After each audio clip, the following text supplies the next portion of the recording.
Hello friends, how are you? Welcome to our Guidely channel. हमारे साथ Pinky ma'am जुड़ी हुई हैं जिनका आईबीपीएस पीओ में सिलेक्शन हुआ है और साथ ही साथ एसबीआई क्लर्क में भी उनका सिलेक्शन हुआ है।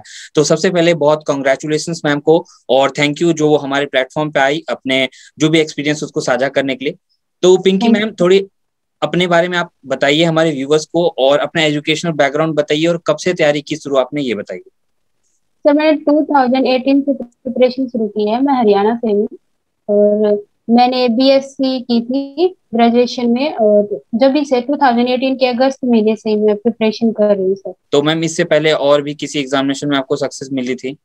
स्टार्टिंग में तो सर मेरे प्रीलिम्स भी क्लियर नहीं हो रहे थे 1 ईयर तो, अच्छा। और फेल्योर ही थी।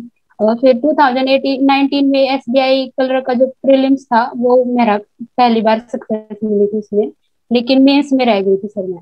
उसके बाद एसबीआई पीओ का प्रीलिम्स भी नहीं हुआ था मेरा, ना ही आईबीपीएस पीओ का हुआ था। लेकिन आईबीपीएस कलर का हुआ था, लेकिन उसके भी मेंस में रह गई थी। 2020 में जब एसबीआई कलर का प्रीलिम्स भी हुआ और मेंस भी, और ये आईबीपीएस भी होता है। तो मैम ये मुझे एक पैटर्न देखने को मिल रहा है कि पहले आपका कुछ भी नहीं होता था, फिर धीरे धीरे प्रीलिम्स होना शुरू हुआ, फिर मेंस होने लगा है दो एग्जामिनेशन का, और अगले साल देंगे तो मुझे लगता है कि सारे एग्जामिनेशन का जो नहीं भी क्लियर हुआ वो भी हो जाएगा। हम्म। तो मैम ऐसा क्यों हुआ, किस कारण से, क्या गलतियां आप शुरुआत में कर रही थी और किस तरह से उसको आपने करेक्ट किया, फिर धीरे धीरे आपको सक्सेस मिली?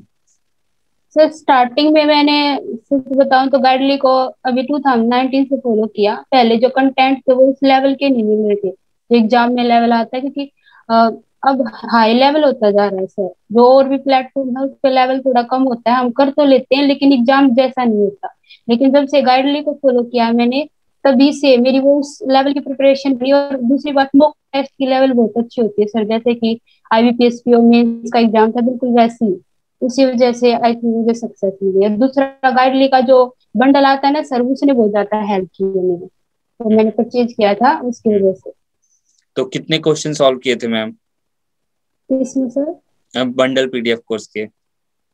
सभी किए थे सर मैंने, सारे जैसे जीके के जीए भी सारे उसी को फॉलो किया था सर। और हम्म। दूसरा मॉक टेस्ट। Mock test. तो जी। मतलब आप बेसिकली आप ज्यादा फोकस थी क्वेश्चन प्रैक्टिस करने पे और मॉक्स के लिए? जी। जी। ओके। ओके। और और आपका ये कहना है कि आप कई समय तक आप इधर उधर भटकी रही और क्वेश्चन आपको सही नहीं मिले, इस कारण से आपके प्रीलिम्स नहीं हो रहे थे?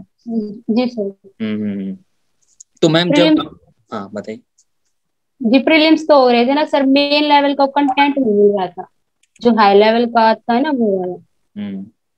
हम्म। प्रीलिम्स तो हो गए थे 2019 में। हम्म।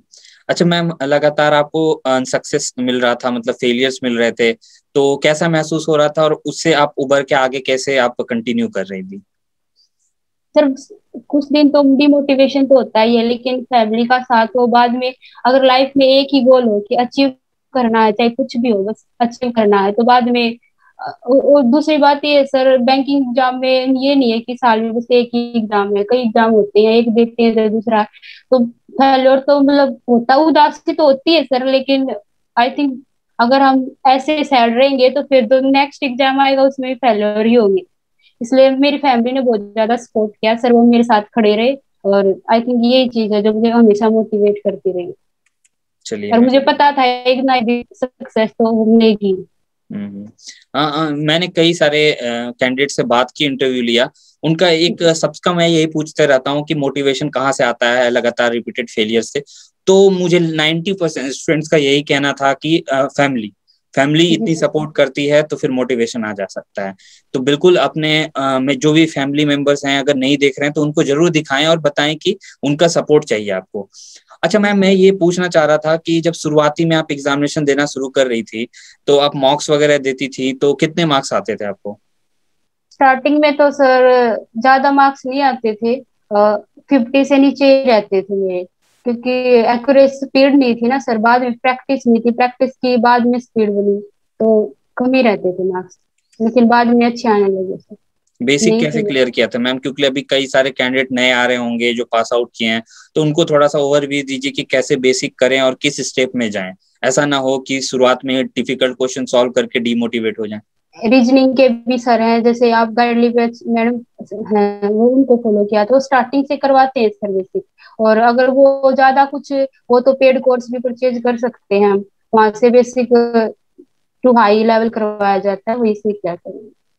जी बिल्कुल। बंडल पीडीएफ कोर्स जो है वो हमने बनाया है ऐसे डे वाइज करके, जहाँ पे कि जी आपका तैयारी जो है उसी ढंग से होता जाए, मतलब कि पहले आपको इजी क्वेश्चंस नहीं है और धीरे धीरे लेवल बढ़ता जाए। हाँ, तो बेसिक टू एडवांस। एग्जैक्टली हाँ, तो वो बहुत इंपॉर्टेंट है, क्योंकि स्टूडेंट्स क्या होते हैं कि फंस जाते हैं डिफिकल्ट क्वेश्चंस में ही। शुरुआत में वो मतलब यूट्यूब चैनल पे देख लेते हैं कि अच्छा ये है कंसेप्ट, ये है बेसिक, और फिर क्वेश्चन ऐसे ही रैंडम सर्च करके बनाने लगते हैं, क्योंकि प्रैक्टिस तो चाहिए ही। अब उनको डिफिकल्ट क्वेश्चन मिल जाता है तो वो वहां पे स्टम्बल कर जाते हैं और उनको लगता है कि यार मेरे तो नहीं होगा, 10 में से 9 क्वेश्चन भी मेरे से सॉल्व नहीं हो रहे। तो ये चीजों से स्टूडेंट्स जरूर बचा करें। सही मटेरियल मिलना बहुत इंपॉर्टेंट है, और जैसे मैम ने भी कहा कि जब तक सही मटेरियल नहीं मिला था उनके एग्जामिनेशन क्वालिफाई नहीं हो रहे थे। अच्छा मैम, और भी मैं एक चीज और बोलना चाहूंगा कि कई सारे स्टूडेंट्स हैं या आपके भी कई सारे फ्रेंड्स होंगे जो लगातार अभी भी तैयारी कर रहे हैं, लेकिन उनका सिलेक्शन नहीं हुआ होगा। तो क्या रीजन लगता है कि आप में और उनमें क्या डिफरेंस है मैम?